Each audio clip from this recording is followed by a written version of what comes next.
Hello, and welcome to the Exponential Growth Podcast, powered by Analyst Investors. I'm your host, David Olivencia, co-founder of Analyst Investors, and a passionate advocate for leveraging innovation and technology to drive success. Let's get started. This is Exponential Growth.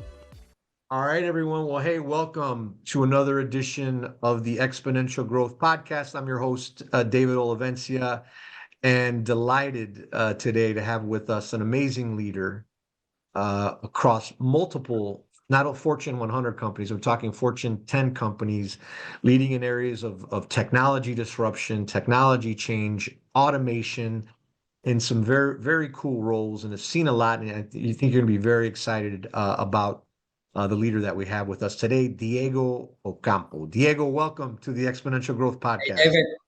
Thank you, everyone. Thank you for inviting me. I'm very excited to talk to you today.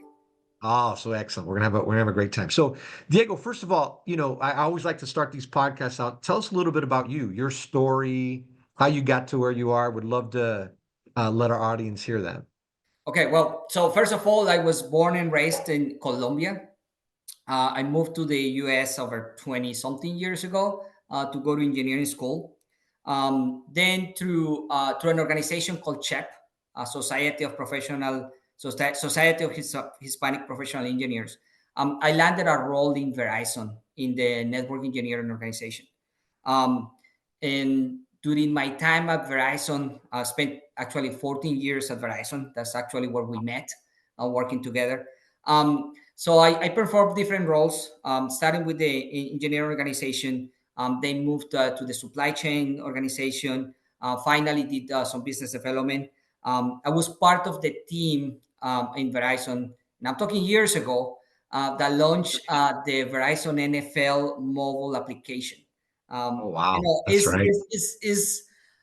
today it's normal to watch live content on mobile devices, but this was the first time that NFL fans were able to watch live NFL games on a mobile device. So I was part of the team that launched that.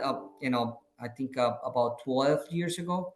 Um, then in 2017, after 14 years working for Verizon, I received a LinkedIn message from Amazon talking about a new organization that was developing autonomous drones.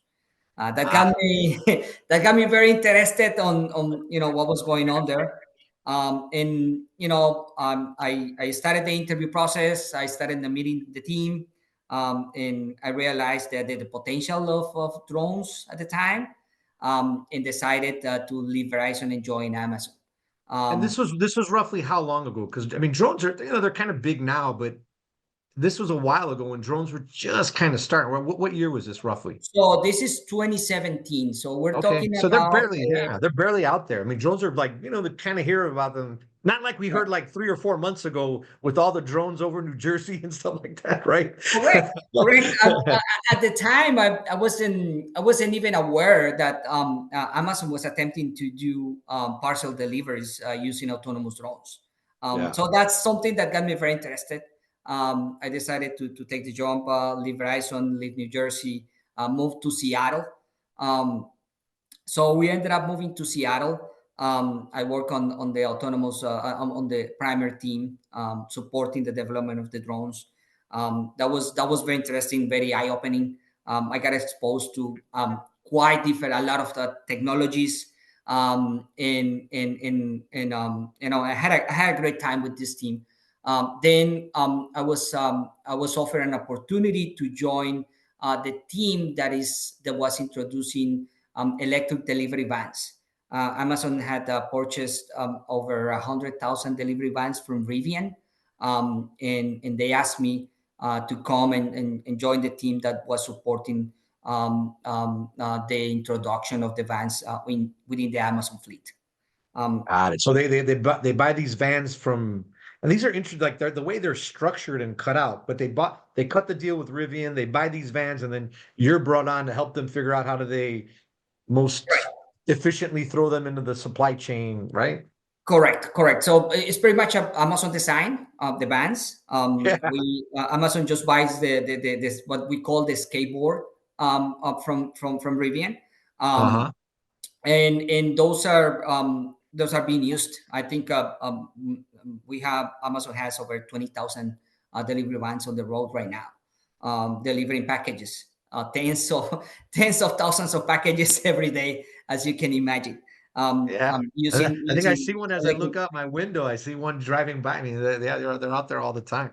Exactly. So the fleet is moving towards electric doing deliveries using electric delivery vans. So that's something very interesting.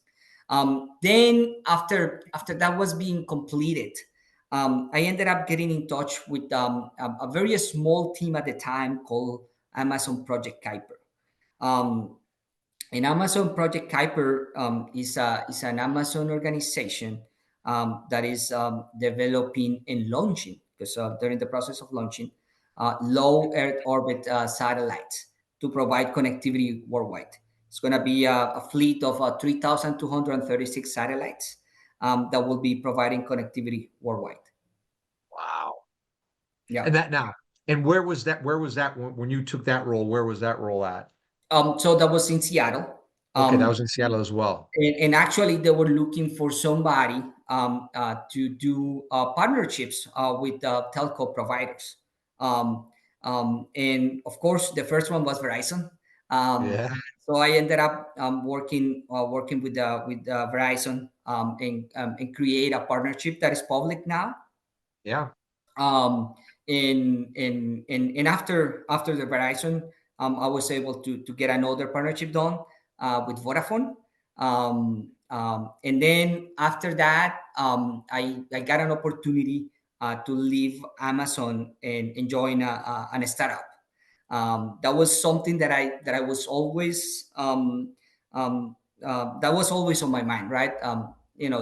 Join a startup, wearing the different hats, Oh yeah. seeing Amazon is a very very fast pace, Yeah, yeah, yeah. and the It's like the startup biggest, it's a was big something very similar. startup. It's a big startup, right? I mean, it's big, but it's a big startup as well. Correct.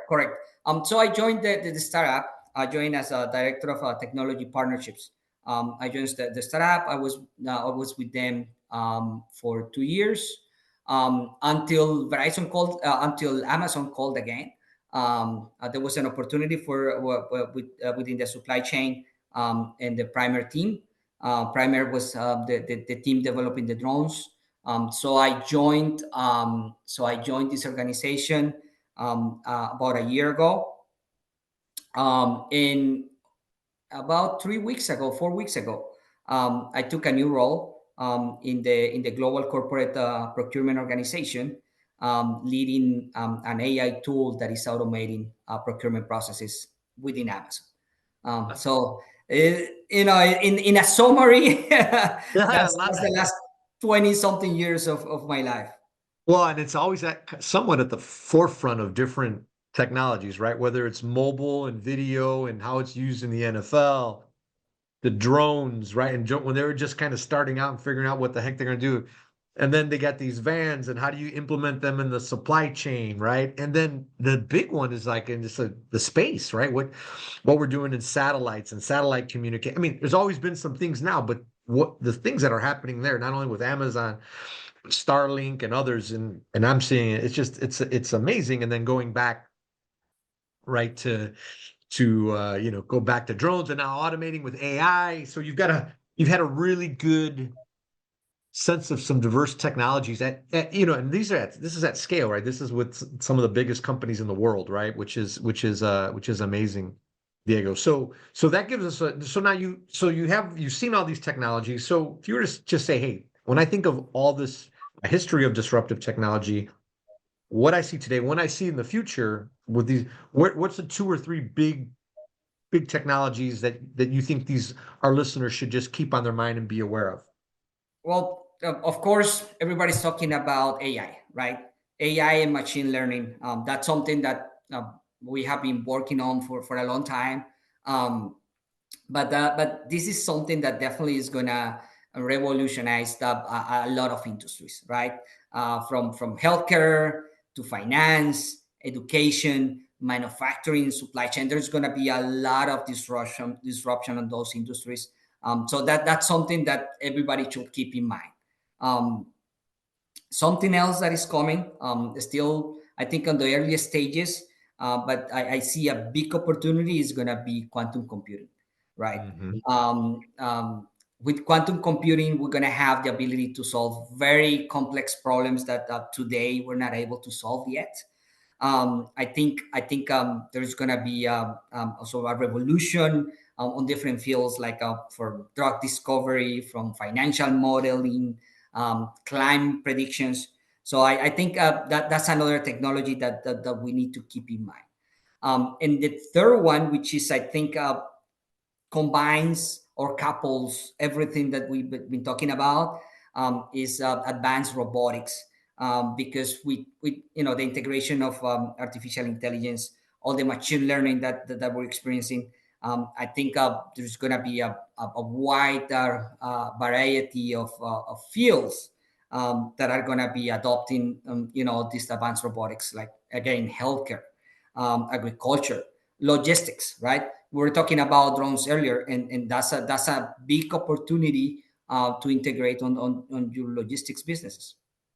Yeah, I know that. And I've seen, I've invested in companies and then it's like whether, and then it's drones and it's intelligence and it's, I invested in this company called Cargo Sense and they do sensors, right? But they can detect, temperature, tilt, shock, humidity, all these. So you're getting intelligence throughout the supply chain or as you're moving things around as well. And these robots, I did a post on social that they're cutting grass, they're shoveling snow. You don't have to worry about that in Texas. Well, actually, you do have to worry about that in Texas. But Right. it's amazing. And then I did another post. They're the capabilities just keep getting better, right? So they had this one robot. The robots can now run 10 10 meters, 10, they can run 100 meters in roughly 10 seconds, right? Right. And my point is, it only gets better from here. Like the technology will only get better, cheaper, faster, and they're going to be able to go, even faster, right? And humans were, it's going to be hard. We keep improving, but it's very marginal, right? And I So think it's key what you just said, David, that the technology is not only getting better, but it's getting faster and it's getting less expensive, right? Every time there's an advancement on these type of technologies, there's a cost reductions that drive adoption. So that's something that's why at least I believe on a personal level, that is going to be very widespread. yeah, it's amazing. And then as this is why I think the podcast is here. It's like, okay, so all this stuff is happening. Well, how do you best use these trends and what's happening to get maximum return, right? And so now, and when we talking about that with investments, so these are some great trends. Now, how do you look at investing in this environment? How are you thinking about investing? What are you investing in? What would you, recommend or ask or tell our listeners to as they think about investing to take advantage of these trends? Well, so something that we need to be aware and we need to make sure that we understand very well is that these opportunities come with a lot of potential, with a lot of opportunities for a high return on investment. At the same time, it comes with a very significant risks, right? So when you're investing on this type of technologies, you need to make sure that you diversify across industries and across companies, right? Don't that's the old saying that don't put all your eggs on the same basket, That's right? good. Yeah. But definitely, something else that you need to be aware of, understanding the technology life cycle. There are some life cycles that are short, with a lot of high potential. There are some other cycles that are longer, but could even have a better potential, right? So you need to make sure that you understand that very well. But yeah, I've been doing. I participated. with Angelus. I had the fortune of participating on some investment on some very interesting opportunities. So definitely recommend that people look into that. Yeah, and I mean, look, and there's there's startup investments, right? High risk, high return. There's public investments, right? That still, there's a lot of risk and return on those as well. So there's like a spectrum of where you can invest in some of these technologies. And I think even also, and you're seeing it too, is you're there's a lot of listeners who are in companies right now and they got to make investment decisions. Do we invest in AI? Do we invest in drones? Do we invest in automation? Do we, where and how do I allocate resources to win, right? So I think All right. this is and it's only going to get more competitive, and technology is only going to continue to dominate, continue to grow, scale, be better, less expensive, faster, etc. So okay, so the other part of this, so Exponential Growth Podcast, what are the trends? How do you best invest in these? And then how do you lead? So when you think about leadership, leading, you've been in a lot of, at senior levels in Fortune, very senior levels in Fortune 10 companies.